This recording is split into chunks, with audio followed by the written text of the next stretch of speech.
Hello everyone, welcome to my channel. I hope everyone is having a wonderful day. Before starting the video, please go ahead and hit the subscribe button and give this video a like up. Kane's guests reel in shock after a confession and 2 deaths, and Nick surprises Cher on Monday, July 28, 2025. Today, on The Young and the Restless, Nikki and Lauren take in a bloody scene. Jack lays into Kane, and Billy asks for Phyllis help out in the maze. Lauren attempts to convince Nikki that Nick would not want her to sign over Chancellor for his freedom. Nikki snaps that it is not his decision or Victor's, and tells Amanda she is ready to sign. Lauren declares she is under duress. Amanda asks Nikki if that's true because it looks like she's ready to sign. Lauren demands to speak to her friend alone. Nikki requests a moment with Lauren, so Amanda steps away. Lauren points out that this is outrageous coercion, and Amanda seems afraid the guilty party will pop up before the papers can be signed. Nikki protests that waiting will not save her son, but signing the papers will. Victor may be furious, but Nick will be free.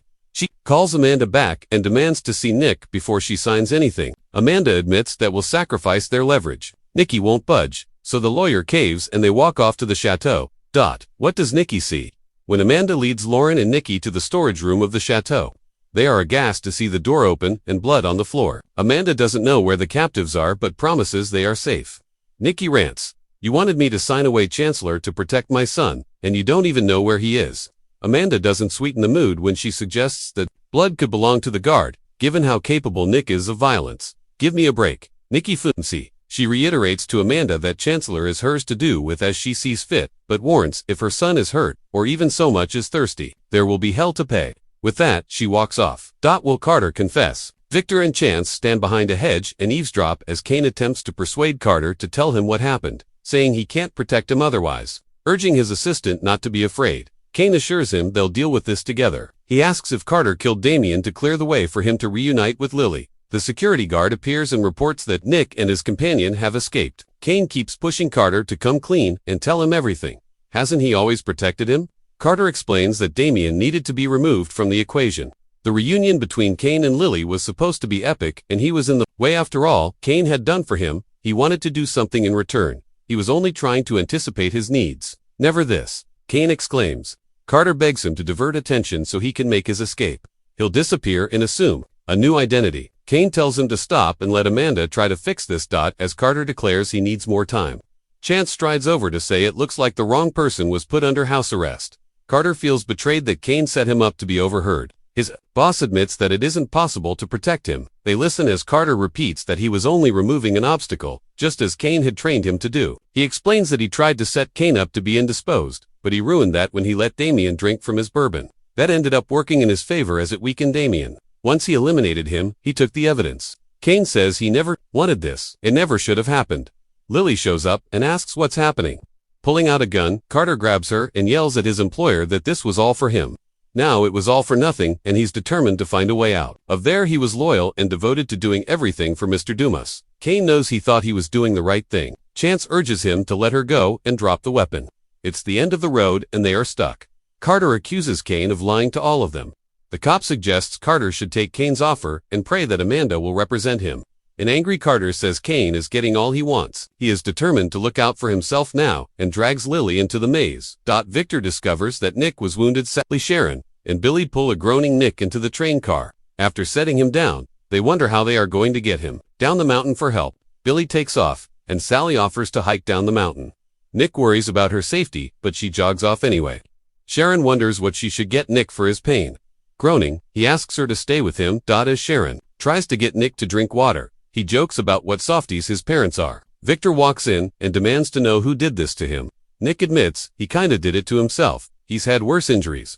Sharon explains he needs stitches and antibiotics.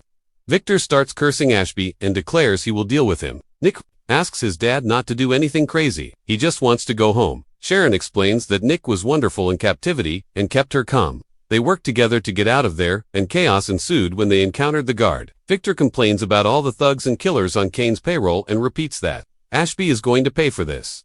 Billy warns Amanda she can't save Kane still bloody after helping save Nick.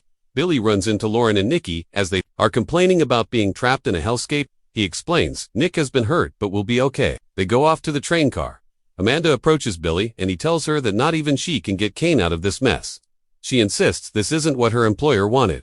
Billy still wants to work with Kane, but he doubts there will be anything left by the time the Newmans are done with him. He fills her in on Nick being cut open and likely infected. This is all on Kane, and the noose around his neck is getting tighter. Amanda goes to the surveillance room and turns off the signal jamming device. She then places a call to request immediate police assistance. Will Carter escape? As Billy trudges into the maze, he runs into Lily being held at gunpoint by Carter. He tells Carter there is nowhere to go and he won't let him take her. Carter doesn't see how he can stop him. He's the one with a gun, and he knows this place better than anyone. Chance and Kane catch up to them. As Chance circles around, Kane offers to put himself in Lily's place. Carter refuses. Kane asks Billy to back off and urges Carter to keep the gun pointed at him and let Lily go. Once Carter lets Lily loose, she rushes into Billy's arms. Chance peers around a hedge as Carter reminds his boss that he made this place everything he could have wanted, but it was all for naught. It's like nothing he did mattered to him. Carter doesn't think that Kane has anything left to live, for since he can't have Lily or Chancellor, when he declares that he will free him of his life, Lily screams Kane's name. Chance rushes Carter.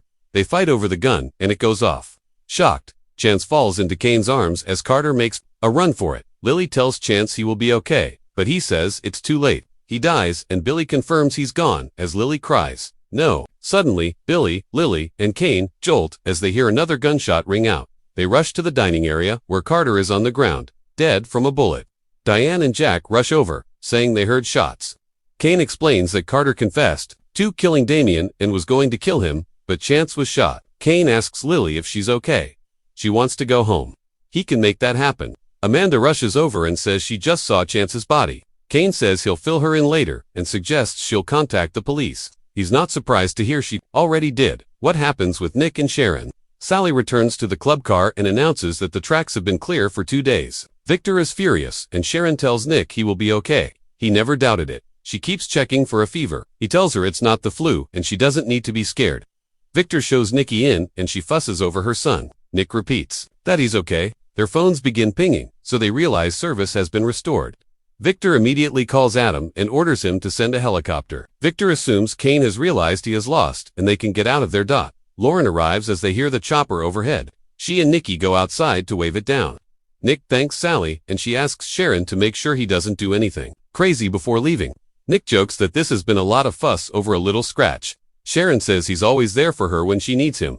He says they are always there for each other. Nick asks her to come closer, and they kiss. The final scenes. Jack begins railing that all of this is on Kane. Ashby insists this was supposed to be a vacation. Jack vents about how it has cost 3 lives.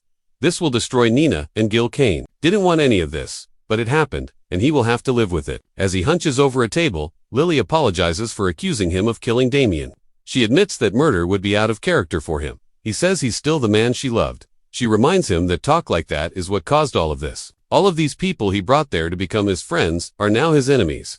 He's lost. After Lily walks away, Billy suggests Kane reconsider returning to Genoa City. Ashby is still determined on that front. It's not a forgive and forget crew, Billy points out. Kane says they will talk about his investment in Abbott Communications when he gets to town. Jack and Diane walk off, appalled that Billy is still working a business angle. When Kane is left standing alone, Amanda approaches him. He explains that he left Genoa City after he failed, but he's only failed again. She says the murders are on Carter.